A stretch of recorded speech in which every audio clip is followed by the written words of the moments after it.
Every so often, we come across a podcast of old that needs to be recycled, recirculated. You need to hear this.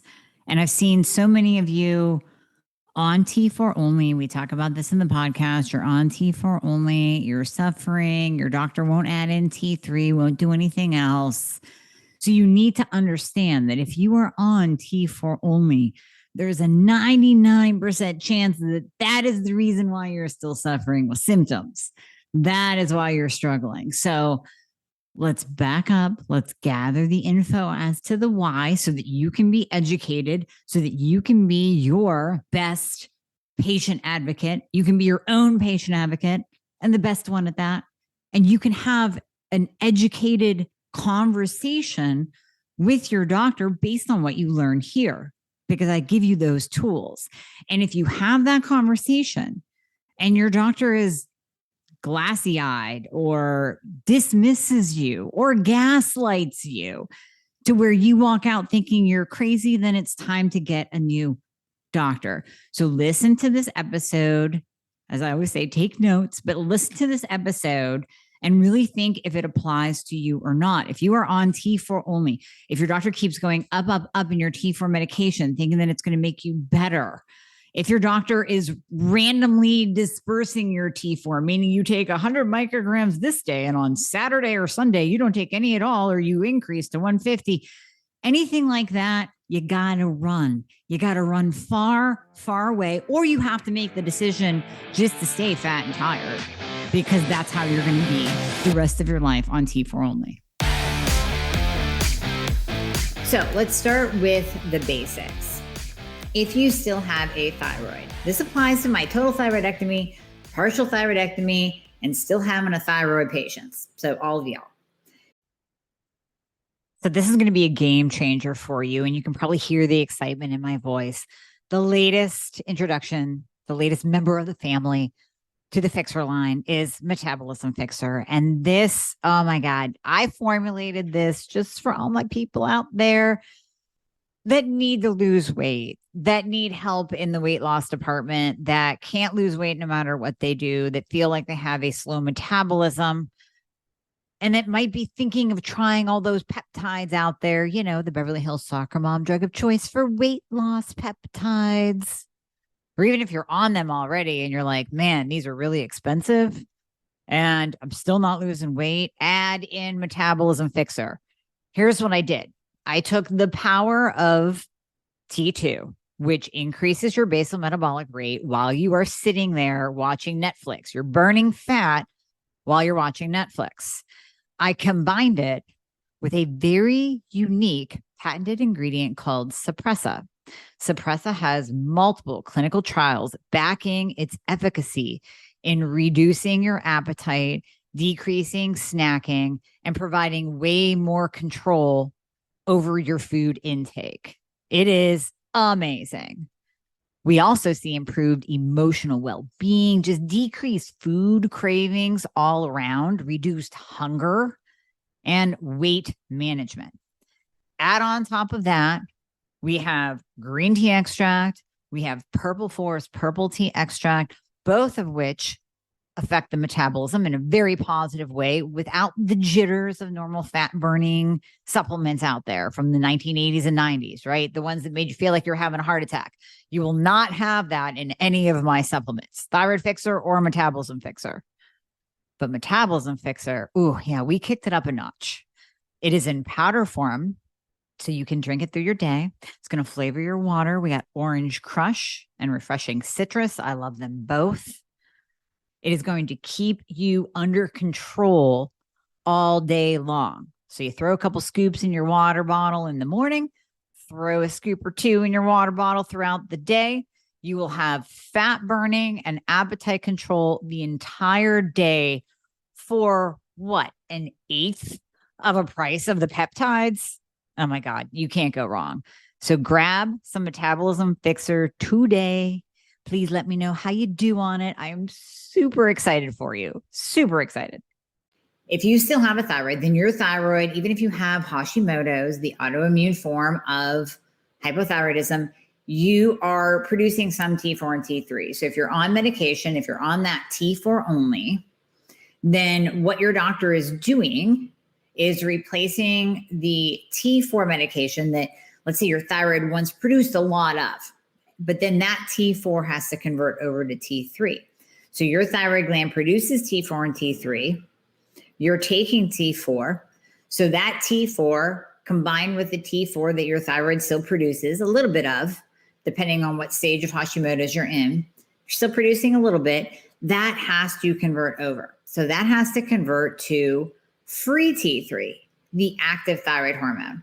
That active thyroid hormone attaches onto receptor sites on every single one of your cells, every single one. So your brain has receptor sites on it for T3. Your liver has receptor sites on it for T3. Your heart has receptor sites on it for T3. That T4 must convert over into free T3, into the T3 thyroid hormone, the active thyroid hormone, and connect onto those receptor sites on your cell. Now, here's the problem. I always say that conversion is like running a marathon with hurdles. It's hard to do. And many times what we'll see is that T4 converts instead to reverse T3. Now, reverse T3 is the anti-thyroid hormone. You'll hear me use this analogy over and over again. It's like a bouncer at the club. It's a bouncer outside of your cell door saying, Mr. T3, you can't get in. You're not allowed in. You're not allowed in to do your job today, like running your metabolism, growing your hair, lifting your brain fog, giving you some focus and concentration, giving you energy to get through the day. And that's why you are still fat, frustrated, and tired on T4 only, because that reverse is standing outside the cell door. That could be one of your problems. So reverse T3, we test it, we look at it, we have a functional lab value that says, we really like it below a 12. If that reverse T3 is high and you are on T4 only, you will continue to feel more and more like crap. That reverse T3 goes up, you have more bouncers outside of your cell doors.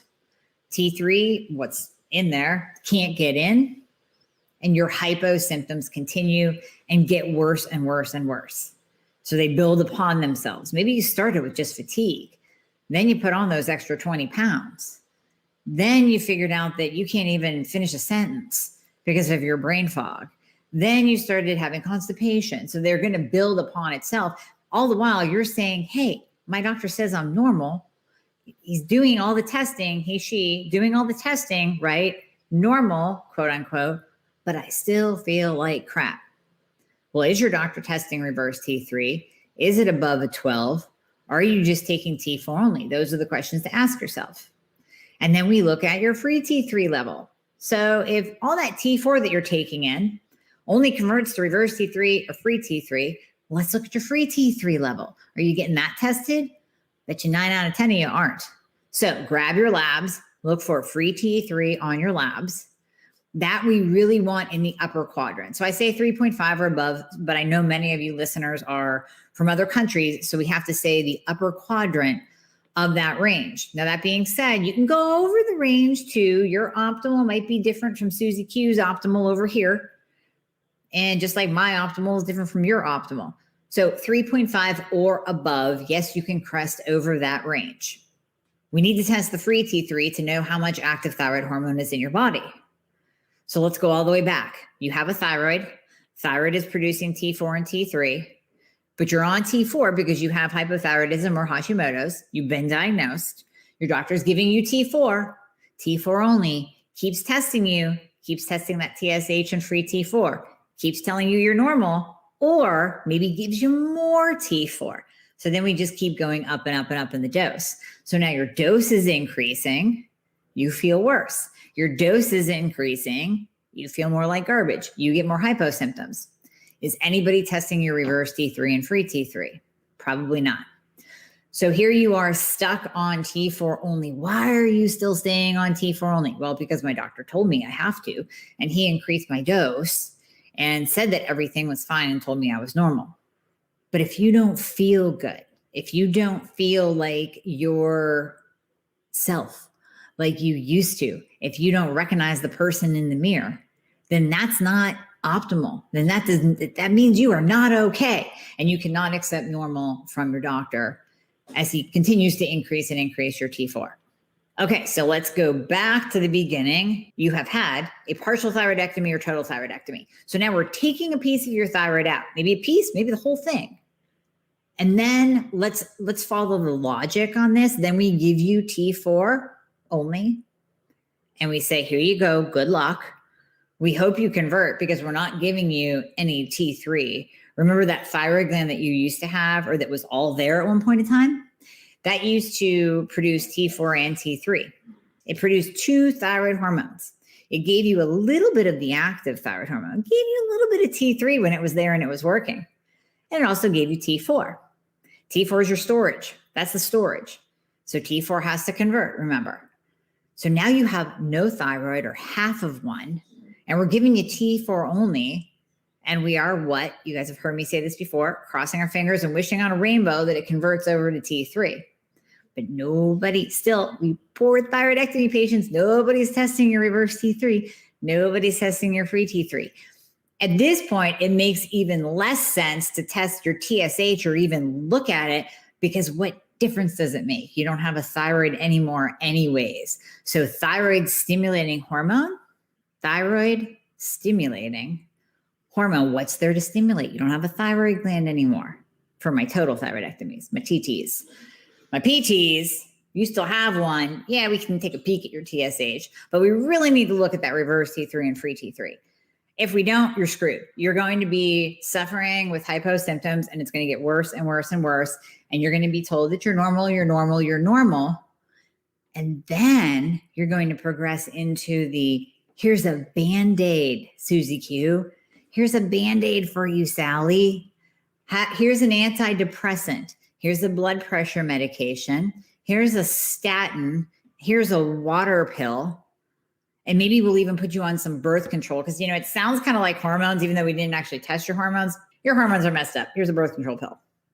So now you're getting all of these Band-Aids instead of just freaking getting some T3. Give me some T3. That's the active thyroid hormone. So that's where we intervene. That's where we pull you away from the doctor that keeps telling you that you're normal. We pull you away from the doctor that is not testing anything beyond TSH and free T4. And we do thorough testing and we say, okay, Susie Q or Miss Sally, whichever one you are, we are going to look at your labs in their entirety because you, poor thing, have been stuck on T4 for years. And all the doctors that you've seen, it could be 10 different doctors, 5 different functional practitioners, 3 nutritionists, and 2 integrative medicine docs. And I'm sorry if you still feel like garbage, they have not done their job or they do not specialize in the thyroid. So we're going to pull you away from all of them and we're going to look at you as a whole person. So we're going to test everything. We're going to look at everything. We're going to get that full picture of what's going on with you beyond the TSH and free T4. Because if you're on T4 only and you keep taking it and you keep hoping that you're going to feel better and you keep trusting in the fact that your doctor says you're normal when deep down you know that you're not, and you're really freaking frustrated that people keep telling you you're normal and you're like, I'm not normal. I'm really messed up. Somebody needs to jump in and help me. Or you reach that point where you go, am I going crazy? Maybe I am actually losing my mind. Maybe the doctors are right. Maybe I'm just depressed and I need an antidepressant. Maybe I just need a sleeping pill. Yeah, my blood pressure is really high. Gee, that has nothing to do with stress, does it? Maybe I am losing my mind. And then you fall into it. You fall into what you're being told, when in reality, it's so simple. You just need to be looked at as a whole person. You need to look at that free T3 and the reverse T3 to get that whole picture of what's going on. In addition, since I'm on a little bit of a mini rant, let's also talk about the antibodies. Do you know that there are 2 thyroid antibodies? Some doctors don't realize that there are 2, or they find that one is more important than the other. There is TPO and TGA. So thyroid peroxidase and thyroglobulin antibody. So you call it TPAB, however you want to call it. When you're looking at your labs, you're going to look for the whole spelling or the abbreviation. Both of those need to be tested for us to see whether or not you have Hashimoto's. Hashimoto's is the autoimmune form of hypothyroidism. It's important for us to know, not that, I'm not going to stick you on T4 only if you have Hashimoto's, that's for darn sure, but we're going to treat you just like any other hypo patient. 95% of hypothyroid patients have Hashimoto's. It's nice to know, because as you progress through those stages of Hashimoto's, and we can give you a link to the other podcast in the Thyroid Fix podcast grouping of the 5 stages of Hashimoto's that might be good for you to go back and listen to, because we don't want to go into every stage right now, but there are 5 stages. And once you progress into stage 4 and 5, now you're looking at other autoimmune conditions. So I've had a couple patients in the last couple of weeks have Hashimoto's and rheumatoid arthritis, Hashimoto's and celiac disease, Hashimoto's and Crohn's and psoriasis. So where we see one, we normally see more than one. We want to keep those antibodies at bay. We want to reduce them. Now, antibodies do fluctuate. So you can't base your wellness or your, let's say, success in thyroid treatment just based on antibodies alone. They do fluctuate, but we want to take a look at them and know whether or not you have Hashimoto, so we can keep everything at bay and keep your autoimmune from progressing into other autoimmune conditions. Okay, so back to T4 only. Why are you on T4 only if you still feel fat, frustrated, and tired? I saw a question on Facebook, and it was in one of the groups. And basically, I can't remember the exact question. I should look it up for you guys. But it was basically saying that I'm really, really frustrated. I have all these symptoms. Boom, boom, boom, boom. Listing them all. And you all know them because you all have them. You all been there. I know. I've been there. So you have all these symptoms. You feel like you're going crazy. You just want somebody to tell you what the hell's wrong. And she's on T4 only. And she's saying, well, what do I do? And you got people jumping in and go, well, check your vitamin D. Okay, well, that's a good answer for time, if we're looking at fatigue, but that wouldn't be my first go-to. And they're like, well, make sure you're eating a certain way. Well, yeah, okay, that's good and all, but there aren't foods that contain T3 in them, FYI. So to answer her question, number one, you're on T4 only. The reason why you have all those symptoms is because you're on T4 only. That in and of itself, without looking at any of your other labs, that in and of itself doesn't work in the majority of patients. Because when we're talking about conversion, I said earlier, it's like a marathon with hurdles. We have to look at all the other factors. Now, how many of you, and I bet you this lady asking this question did not have her estrogen, progesterone, free and total testosterone, DHEA, full iron panel with ferritin, zinc, magnesium, iodine, selenium, insulin, hemoglobin A1C, a comp metabolic panel, a CBC, Epstein-Barr virus, Lyme panel, and I probably missed a few in there. Bet you she didn't have all those. So that's what we have to look at for that conversion factor. Is she converting all that T4 that the doctor's dumping down her throat and she still feels like crap? Is she converting that? Is there an issue in one of those labs that will tell us like, hey, this is a problem. This is interfering with T4 to T3 conversion. Or does she just flat out not freaking convert well? Maybe she just doesn't. Maybe she's just not good at converting T4 to T3. We chalk it up. We make her feel better. So it comes down to looking at her as a whole person. And instead of throwing darts and saying like, well, this week I'll do the AIP diet and hope that I feel better. No. Let's look at your labs. Let's look at your symptoms. Let's look at all the factors that interfere with T4 to T3 conversion, and let's do something about it. Get the frick away from your doctor. Let's actually fix you and get you on the right medication at the right dose for your body. Address the other factors that need to be addressed, like high insulin, high estrogen dominance, a clogged liver, heavy metal toxicity, mold toxicity, Epstein-Barr virus in its active form, Lyme disease, on and on and on. Let's fix that and do everything at once. And then guess what? You don't have to post anymore in the Facebook groups. Please help me. Why do I feel like garbage? I'm on 112 micrograms of Synthroid and XYZ. My doctor isn't listening to me. Then move doctors. Go away from the doctor that won't test you beyond TSH and 3T4. Go away from the doctor, like I did, that said, I'm sorry, I only treat with T4. And you go, well, you know what? I read all this. I heard this lady on this thing called the Thyroid Fix podcast, and she keeps talking about T3. And then she had experts on, and they're BSing about T3 and the power of T3. And, there might be something to this. So if your doctor responds with, well, I'm sorry, I don't do that, then it's time to move on. It's time to move down the road. I know this is a bit off topic, but I have to tell you this story. And I absolutely, I promise you I will be doing a separate video podcast, something on this, because it literally infuriated me last week. I'm doing a follow-up with a patient, and she goes to her OBGYN. So her endocrinologist, worthless, pointless. So she goes to her OBGYN. Now, sidestep, eventually, now she is seeing my nurse practitioner, who is part of my team, because we're not dealing with the BS anymore. We're not even wasting time trying to pretty please our way through endocrinologists and PCPs and OBGYNs that won't listen and won't test and treat people this way. So she's good now, but we got her on the right track. She's seeing my NP, but she wanted to try her OBGYN, who I believe she had heard was very, very good. Heard very good things about this woman. And she goes in, and the woman pretty much in a nutshell puts her down for having these complaints or concerns. Tells her, well, you're just getting older, You're 45.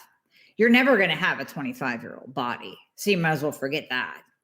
And, you're getting older, so we don't need to test your hormones, because, you're going to be in menopause anyway. So those don't really matter. She said a couple other demeaning things, and to which my patient left and cried in her car. And then we talked that day. So we got her back on track. All is well. But it's very easy, even though we had been working together. She has heard me. She has heard me ad nauseum, just like all y'all have. And yet it still affected her. It still hit her. When her OBGYN flat out said to her, like, I'm sorry, why even desire to have a 25-year-old body, right? That sucks. Who says that? Who says that to a patient? And then I will tell you, I can't remember the exact details of the story, but something else similar happened within days. Days later, I talked to a new patient who pretty much got the same runaround, the same spiel from her doctor, saying, you're just getting older. Your labs are fine. You're normal. You're just getting older. This is just something you're just going to have to get used to, because you're just getting older. I can't even go down that hole, right? It just infuriates me as it does you. So those stories do kind of tie into the topic of the day. Why are you still on T4? Because it's not working. I implore you, if you are one of the people that are right now getting ready, you're pulling up Facebook to post in the group, please help me. I feel like garbage. What do I do? Then you need to move on. If your doctor is not testing beyond TSH and free T4, you need to move on. If your doctor will not be open to a change of medication beyond T4, you need to move on. If your doctor is not testing for all those cofactors that are involved in T4 to T3 conversion, you need to move on. That's just what I'm saying. T4 to T3 conversion is imperative. I'm not saying that you have to be T3 only. And later this week, we'll release a podcast. Myself and Al Russ had a huge, big, long chat. We could have talked for decades. We could have talked for hours and hours and hours about the power of T3. We're not saying that you have to be on T3 only, though. She is, I am, it's cool, but we went through the process to figure that out. You don't have to be on T3 only, but for God's sake, don't be on T4 only and feel like crap and accept this as a way of life. So I guess this message is both educational, a rant, and giving you hope all at the same time. So take that for what it's worth. Hopefully you got some nuggets out of that to at least be able to write down and think on. And I guarantee you we have some new people listening. They're going like, yeah, okay, that's me. I do. I post in the groups because I feel like garbage. And people are telling me to change my diet and take some vitamin D, and that shit ain't working. So I'm going to have to do something different in order to get my life back and feel better and actually enjoy who I'm looking at in the mirror when I get out of the shower and catch that glimpse of myself naked in the mirror. You know, you got to be able to tolerate that. You got to be able to halfway like what you see looking back at you. And we can definitely get you there. So don't accept normal. Don't accept you're just getting older. Don't accept it because you don't have to. There are definite answers. T4 to T3 conversion has many factors that go into it. We have to look at them all. And I will say one more thing before I get to all your questions. And you know what? We got some good questions. We might actually leave these in the podcast and let them roll, because I guarantee you some of the listeners of the podcast have these very same questions. One last thing I will say. 9 times out of 10, we see insulin resistance with hypothyroidism. I have a whole separate podcast on just insulin resistance and hypo. We see insulin resistance with hypothyroidism. If you do not do something to pull that insulin down, now when you're testing your insulin, that should be below a 6. When you're testing your hemoglobin A1C, that should be 5.0 or 5.1, maybe 5.2. And your fasting glucose should be below an 86. Now, I know some of you are getting high fasting glucose numbers, especially if you're testing yourself with the glucometer. Look at your fasting insulin and your hemoglobin A1C. You got to bring those bad boys down or you will never convert T4 to T3. It just won't happen. It will not happen. And you will be just a fat storing machine because fat cells grow in the presence of insulin. So here you are already stuck on T4. Your doctor won't change. They're not testing everything. You got insulin resistance. You got the double whammy to your metabolism, which is hypothyroidism that isn't being treated properly, plus insulin resistance. You're just going to be storing fat left and right. So if weight is an issue, please, please, please consider that as well. And again, if your doctor won't test for insulin or hemoglobin A1C and he thinks a comp metabolic panel with a glucose number is enough, it's time to move away. Time to move away. Okay. So some awesome sauce questions that I want to get to here. What do you suggest if taking Armour, but free T3 is still lower at 3.1? Reverse T3 is at 13, right at that cusp.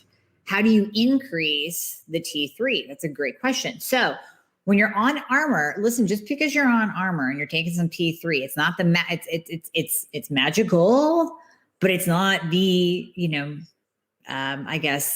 miracle solution for you. The question would be the dose. And here's the thing with Armour, we can change the ratio. So when you're taking any kind of natural desiccated thyroid, NDT, it's roughly 80% T4, 20% T3. So if we're finding that, hey, you're converting, you're at a 13, like we'd like that to be a little bit low, but it's not bad. Like you're right there.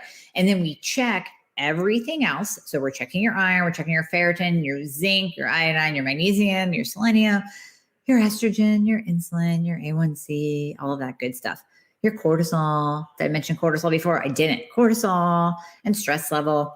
If we're checking all of that and all of that is cool and all of that checks out, well, then what I would do with you is first, maybe increase the Armour. Second, we can change the ratio and add some T3 in so that you have a higher ratio of T3 than just 20%. Maybe we change that. We tip the scales a little bit so it becomes like 70-30, 60-40. And then what do? We ask you how you're feeling and we look at labs, both and, not either or, both and. So what do your labs say then? And then how do you feel? So Miss Julie, I hope that answers your question, but that's what I would say is actually, how do you feel? How do you feel?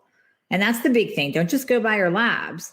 So this would be a totally different question if you said, what do you suggest if taking Armour, but free T3 is still lower at 3.1, reverse T3 is 13.1, and I feel like garbage? Well, then immediately, I mean, we're going to increase the Armour. Maybe we'll add in some T3. We got to get that level up, get the reverse down just a tad and get the free up. Okay. Question on T3, tertroxin. Pill container doesn't say the dose. Well, that's kind of wrong. One small little white pill. How much should one take if T3 only? Girl, I don't know. I can't answer that. If you have a prescription, it should say the dose on it. So you should absolutely, and you as a patient need to be your own patient advocate. and you need to know what dose you are on. So whoever prescribed this for you, please call them or check your medical records, check your patient portal, see what dose you're on, and make sure you're taking the right one. Because sometimes we tell people, hey, we'll tell patients, split this pill in half and take half in the morning, half in the afternoon. That's totally different from taking one pill and one pill. And sometimes so in the US, you're talking about an out of country T3, but in the US, we have 5 micrograms or 25 micrograms and then 50. So if we want to go, let's say dosing a patient at 15 micrograms of T3, we're going 3 pills of 5. You don't want to mistakenly go 3 pills of 25. You don't want to be accidentally taking 75 if you're only supposed to be taking 15. So you have to know what each pill is and what your prescribing dose is. Like, what is your prescription? Let's know that. We got to know that. Okay. So Mary Lou says the nurse practitioner on your team is out of state. Does she do telemedicine? Would insurance cover labs that she would recommend? Yes. And yes, insurance does cover labs most of the time. Now, every so often we'll get a patient that has this wackadoodle insurance that says, we don't cover labs if the labs are written by a practitioner that is out of network. But that's literally 1 in every 1,000, I would say. Patients will have that kind of wacky answer. But most of the time, yes, absolutely we can. And let's see. Is there a connection between Hashimoto's and non-alcoholic fatty liver? Really good question. What do you recommend for non-alcoholic fatty liver disease?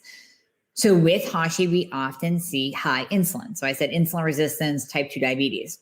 It is that high insulin that often causes fatty liver because the fat accumulates in the liver from people walking around with really high insulin and high glucose numbers. So that fat will literally accumulate in the liver. So what responds to, or what NALD, non-alcoholic, NAFLD, NAFLD, what that responds to is intermittent fasting and a low carbohydrate diet. Because when you pull down the insulin and you're dropping the glucose level and you're maybe even producing some ketones, and you do some intermittent fasting, you're allowing your body to burn the fat stores that are in your liver. So instead of the fat stores on your body, we want to burn those fat stores in the liver. And in order to do so, we have to drop the insulin, lower the blood glucose, get you out of that insulin resistant state. And then your body can actually tap into your liver to burn those fat stores. And there's some supplements that we can use as well. You've heard me talk about berberine. I love berberine by Designs for Health, berberine synergy. It has alpha lipoic acid in it. We can link to that in the show notes as well, since we're talking about it. But love that. That helps with insulin resistance, type 2 diabetes, balances that insulin and glucose effect, making it more of a wave-like pattern so that when you're in this wave-like pattern, your body can actually tap into fat stores for fuel instead of being in this roller coaster pattern up and down, where your body instead in the high is always storing fat. So it's kind of what we talked about earlier, that you're always like, you're a super, super duper fat storer. Like you're in fat storage mode all the time. You're not fat burning, you're fat storing when your insulin is high and your thyroid is not functioning properly. Okay. Is it okay to take Synthroid and T3 sublingual if you have malabsorption issues? Yes, you can. Man, that gets really kind of chalky after a while. Oh, but yes, you absolutely can. And then the other advice that I often give is to take your Synthroid at night, right before bed. So if you're not on an NDT, you can actually split this up and you can take your T4 medication right before your head hits the pillow. There's a really interesting study out that shows, and statistically significant is, we'll take that out of the equation. Yeah, it was definitely statistically significant, but it was huge. Like the difference was huge. So free T3 went up. Free T4 went up, reverse T3 went down, thyroid antibodies went down, T3 uptake went up. Every single marker for thyroid improved. TSH went down, improved. Every marker improved when patients took it right before bed versus in the morning. And then think about it, it makes it way easier for you. You don't have to wait that full hour before drinking your coffee, because we all know you want to get up, you want to get going, you want to drink your coffee, you want to eat your breakfast. You don't have to wait that full hour because you already took it at night. Now, you take your T3 in the morning, yes. And then you're saying, but what about my T3? If you're still working at getting optimized, then I say, if you can wait a full hour, that would be great. But if you are optimized like myself, I can kind of get away with like half hour, 45 minutes. And then I can drink my coffee when on T3, only because T3 doesn't react as much as or have as many issues as T4 does in terms of absorption. So taking T4 right before bed improves your absorption rate. They actually saw in that study that T4 has a circadian rhythm. Well, TSH has a circadian rhythm. So by taking T4 at night, the absorption is better in your gut through the night, and your TSH increases at night. So this helps push that down because we want that down. Last question, and then I will let you all go. What are your thoughts on LDN? And should there be any circumstances that it shouldn't be taken? Okay, that's a great question. I love LDN, low dose naltrexone, for those of you who don't know what it is. LDN is used in autoimmune conditions. It works fantastically to bring down antibodies. It works really, really well on insulin resistance, and it lowers inflammation. Now, are there any circumstances that it shouldn't? That's individualized. So that really is between you and your prescribing doctor as to if you fall into like a contraindication category of some sort. But yeah, I mean, sometimes people aren't candidates for it, but I can't think of one off the top of my head to throw out to you in terms of like, oh yes, LDN and I don't know, AFib or don't go together. That's just made up. I just totally pulled that out. But I don't know off the top of my head what contraindications there are for LDN. So there we go. Anzia, you had a question up here. So you're from South Africa. Thyroid removed in 2019. You gained some weight. You had radioactive iodine last year due to cancer. You gained some more weight. You're on 150 of T4. Begged your doctor for T3 after my talk last week. Well, thank you. He suggested 100 T4 and then T3, even though I can see he is skeptical. Okay, so your doc's skeptical about the T3. I get it. Labs from March, free T3 is 5. So your range is 4 to 7.4, but you feel like crap, fat, tired, depressed, get panic attacks. Reverse T3 is almost impossible to get. So that's the big problem, Anzia. So you got to get that reverse T3 one way or another. Are you able to order your own labs? Like, can you guys order your own labs from how we have Ulta? Can you order your own labs there at all? If you can, then I would highly suggest it, because that's really going to give us that reverse T3 and tell us whether you're converting or not. And then remember, free T3, upper part of the range, upper quadrant. That's what we want. And Valbona, you said, what do you think about NAC? I love NAC. NAC's a precursor, N-acetylcysteine. It's a precursor to glutathione, one of the most potent antioxidants in the body. So heck yeah. Here's the thing though. I kind of like liposomal glutathione better, because then you're skipping the middleman. You don't have to rely on your body to convert NAC over to glutathione. So that's another thing I love. Designs for Health has a liposomal glutathione that just goes right under the tongue, gets absorbed right into the bloodstream. So let's see. KL, you said when taking T4 at bedtime still needs to be on an empty stomach. Yeah, but most of us don't feed our faces within an hour of going to bed. So yeah, you definitely want to stop eating an hour before you go to bed and taking your T4 medication for sure.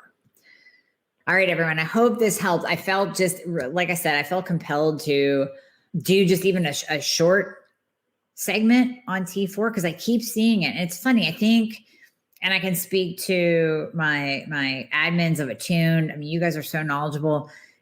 I mean, does it constantly amaze you when people come in and they're still like, I want T4 only, and I feel like garbage. And you just want to be like, oh, but this is common sense, but yet it's not to the newbies. So we're always going to have new people being diagnosed, right? We have like the stat is something like, I could have this completely wrong, but I want to say, I think it's right. 16 million have hypothyroidism and 8 million are undiagnosed. So we're having newbies all the time, right? We got those undiagnosed newbies that are grabbing life by the balls and saying, hey, I'm going to go find a doctor who will tell me what the hell's wrong with me because I know something's wrong with me. I know my body. I know something's wrong with me. And then we have the newbies that were diagnosed and they're like, yay, I finally got a diagnosis. At least somebody's telling me what's wrong. But I thought that this T4 would be this magical pill and it's not. So now what? So we have newbies coming in all the time, but still, I mean, it's like, we got to keep getting the message out. You can't just rely on T4 only as a medication to treat, especially if you had a partial thyroidectomy or total thyroidectomy. So I really, really, really hope that this helps. So I hope you enjoy. I hope this gives you some great education. All right, take care. Hey guys, thank you so much for listening to the podcast. I hope you loved it. And as always, if you would be so kind to leave a review if you are listening on Apple Podcasts, that would be absolutely amazing. I read all of them. Also, anything that you hear on this podcast is not intended to diagnose or treat any kind of medical condition. So we always recommend that you check with your medical provider, your doctor, your nurse practitioner before implementing anything that you hear on this podcast. And if you want to find out more about working together, you can click the link below in the show notes to book a discovery call. And there you'll be talking to a member of my team. They are an extension of me. They are amazing. And you and I will talk after that once we get you all signed up and you and I get to work together. All right. I hope to see you soon.